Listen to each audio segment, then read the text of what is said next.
Assalamualaikum warahmatullahi wabarakatuh. Bunda, saya Dr. Dedi Hermatin SPOG, dokter kandungan di Rumah Sakit Cempaka Azhara, ingin memberikan tips-tips ataupun memberikan penjelasan tentang IUFD atau kematian janin dalam kandungan.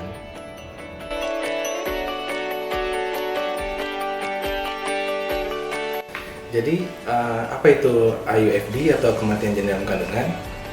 IUFD atau kematian janin dalam kandungan adalah kematian janin di mana di usia kehamilan ibu pada saat itu adalah lebih dari 20 minggu. Nah, berbeda dengan keguguran ataupun abortus di mana usia kehamilannya adalah kurang dari 20 minggu. Dan angka kejadiannya adalah sekitar 6 dari 1000 kelahiran ada mengalami kematian janin dalam kandungan.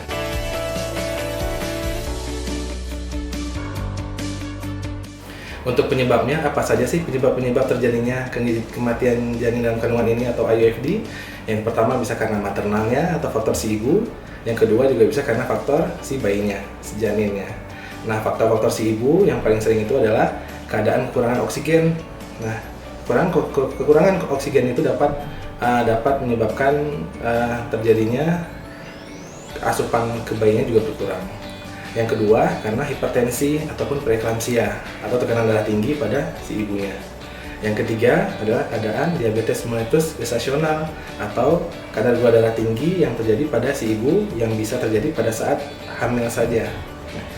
Terus selanjutnya adalah penyakit jantung. Nah, selanjutnya ada ketuban pecah pada usia belum cukup bulan. Nah, itu juga salah satu faktor yang dapat menyebabkan infeksi yang nantinya akan menyebabkan kematian si bayinya. Yang terakhir, yang paling sering juga terjadi adalah robekan rahim atau ruptur uteri.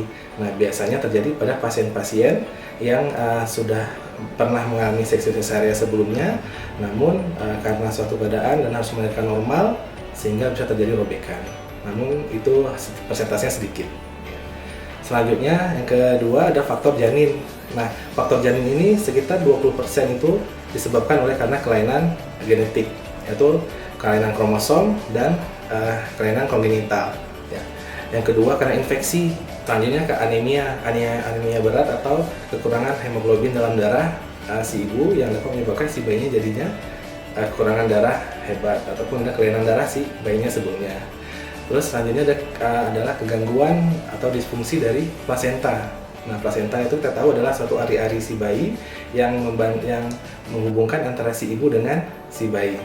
Selanjutnya adalah solusio plasenta atau lepasnya plasenta dari tempat pelekatannya di rahim. Nah, ini bisa disebabkan oleh karena trauma ataupun hipertensi. Selanjutnya juga bisa disebabkan oleh karena komplikasi-komplikasi dari tali pusat.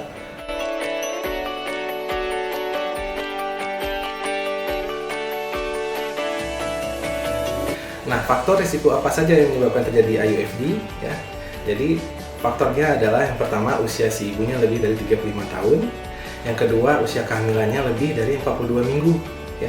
Yang ketiga kehamilan yang disertai dengan komplikasi-komplikasi seperti hipertensi, penyakit jantung, infeksi, ya. Terus si ibu yang mempunyai penyakit-penyakit autoimun seperti lupus, tiroid, dan trombofilia. Merokok dan alkohol juga dapat menyebabkan terjadinya kematian pada janin, jadi ibu harus hati-hati. Ya, obesitas merupakan salah satu faktor yang menyebabkan terjadinya kematian pada janin, ya, yaitu kita nilainya obesitasnya itu adalah saat sebelum hamil. Nah, bayi kembar ataupun lebih, ya.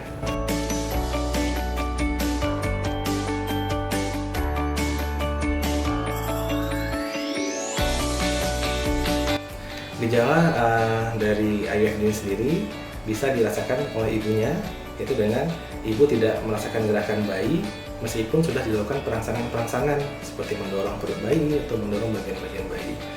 Dan juga bisa dengan menggunakan pemeriksaan Doppler, ya, dan dengan Doppler untuk mendengar denyut jantung bayi.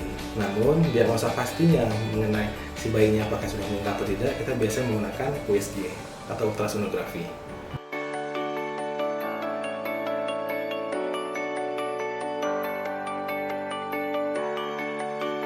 Nah, apa saja sih yang harus dilakukan jika ibu terjadi kadarulah ya, terjadi kematian janin dalam kandungan? Yang pertama, harus dilakukan pemeriksaan oleh si dokter. Nah, dokternya akan menilai apakah si ibunya layak untuk dilahirkan secara lahir normal atau pervaginal dengan cara induksi atau harus dilakukan seksi cesarean. Nah, penilaian itu diantaranya adalah pertama posisi si bayi, apakah dia letaknya lintang ataupun posisinya kepala ataupun bokong. Yang kedua, kita lihat ketubannya utuh atau tidak, ya. Yang ketiga, apakah ada riwayat preeklamsi ataupun kejang sebelumnya yang dapat memperburuk keadaan si ibu. Yang selanjutnya adalah apakah ada tanda-tanda infeksi dan tanda-tanda perdarahan aktif.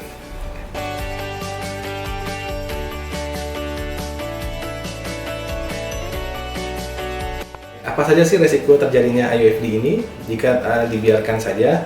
Jika terjadi kematian janin lebih dari 4 minggu, itu dapat menyebabkan terjadinya DIC atau terjadinya gangguan pembukuan darah si ibunya yang dapat berbahaya kepada si ibunya nantinya, itu sekitar 10% resiko tersebut.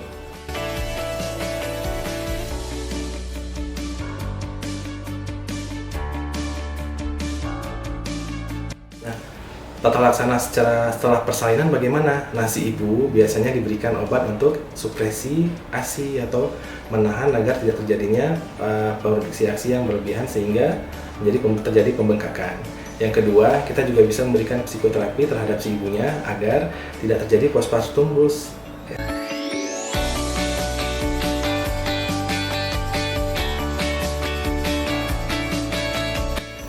Bagaimana sih cara mencegah terjadinya KJDK ataupun IUFD ini?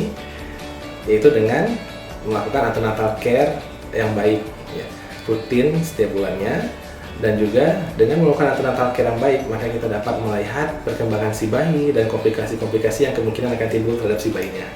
Ya. Demikian penjelasan tentang IUFD ini. Semoga bermanfaat bagi ibu dan bapak, dan semoga ibu dan bayi dapat sehat-sehat hingga selesai persalinan nantinya. Terima kasih.